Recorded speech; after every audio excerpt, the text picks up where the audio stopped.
A number of years ago, a man by the name of Moshe Erlanger, an Israeli Jew, went to Germany for business before Yom Kippur. Because of weather problems in Germany, his flight from Frankfurt to Tel Aviv got delayed, and at some point they notified him that Ben Gurion Airport is closed for Yom Kippur, and he cannot make it home for Yom Kippur. Disappointed, he called home, shared with his wife and family that he won't be home for Yom Kippur. The first time since his wedding that he would not pray Yom Kippur in the shul where he moved. He booked a hotel near the great shul of Frankfurt. He walks to the great shul moments before Yom Kippur. He had his talit, his prayer shawl, but he didn't have the prayer book for Yom Kippur. He didn't have the white coat, which we call the kittel. He's sitting there. In Yiddish, the word would be fahakt, despondent, dejected, frustrated, annoyed. You know that feeling? You're out of your comfort zone. He really felt, just like completely out of place. And then the cantor went up and started. Ahai, ahai, ahai, ahai, ahai, ahai, kol nidrei. The cantor's name was Tzadok Greenwald, also a Jew from Israel, who would fly in every year for the high holy days to Frankfurt to serve as the chazan, as the cantor in the great synagogue of Frankfurt. And he led the congregation, a few thousand Jews, with passion and enthusiasm, to the point that in the middle of Kol Nidrei, the cantor broke down sobbing. And Moshe from Israel never heard such a Kol Nidrei. He never heard such emotion. He never heard such passion. He never saw such concentration. He himself was moved to tears. And after the davening, after the services, he went to thank the cantor. And they got into a little schmooze. What are you doing here? I got stuck. And the cantor says, I come from Israel too every year.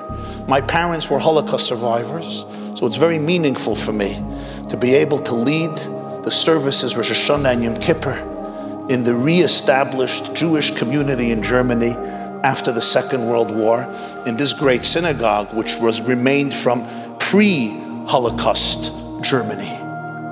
And Reb Tzadok says, maybe God wanted you here so that you should appreciate Yom Kippur. He said, I'm asking myself the same question, but I'm also asking, what made you so emotional by Kol Nidrei? What was it? What's the story? And he says to him, a few years ago, I prayed. And those of you who are cantors know, Yom Kippur is not an easy day.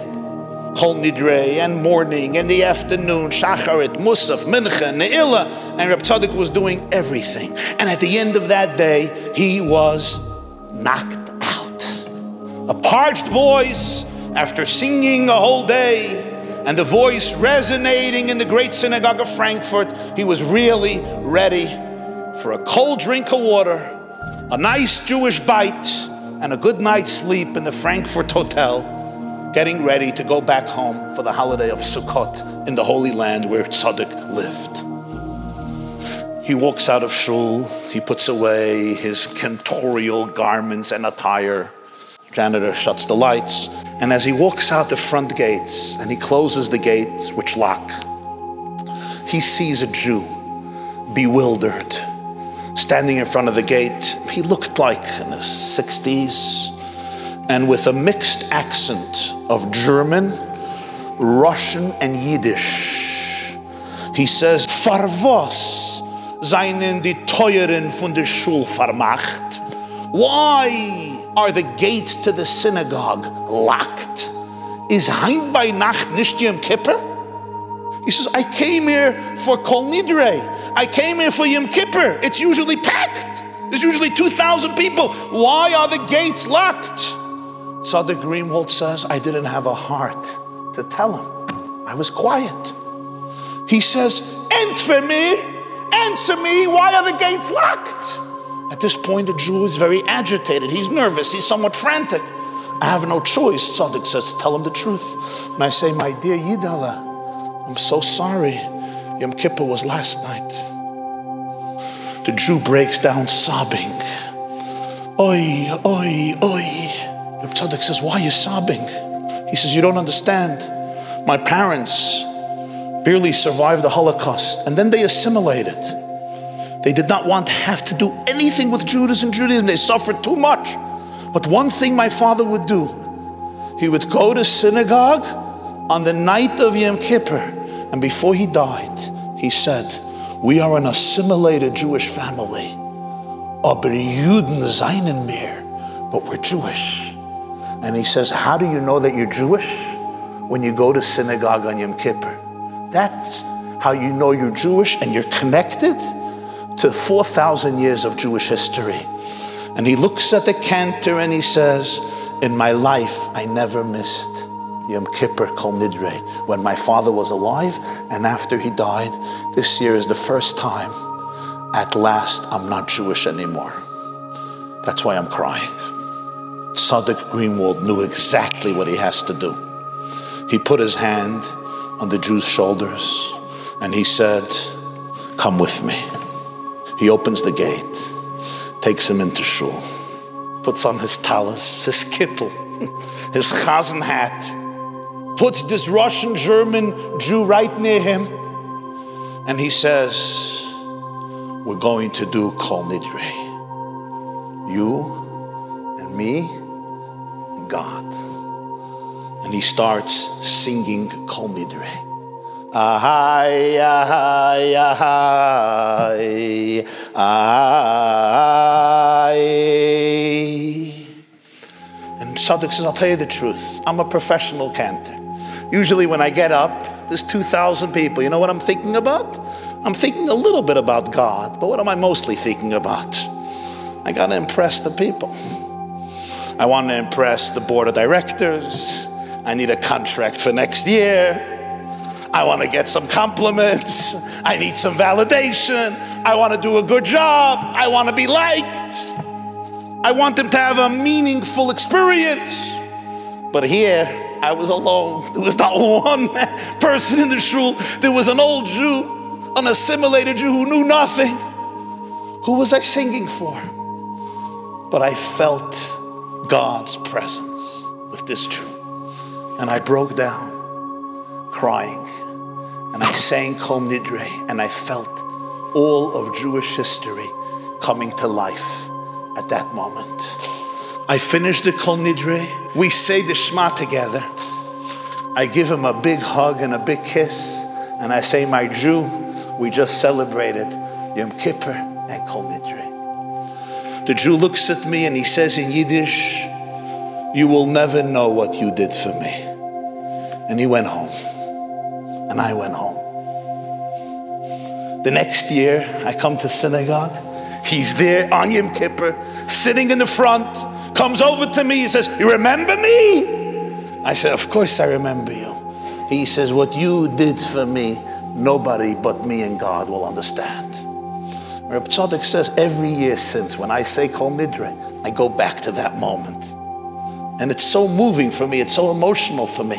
I cry. I heard this. Reb Moshe shared this. He heard it from Chazan Tzaddik Greenwald. And I thought to myself, you know, this story is so applicable not only in Frankfurt am Main at the Rhine River, how applicable this story is in the United States of America at the 21st century.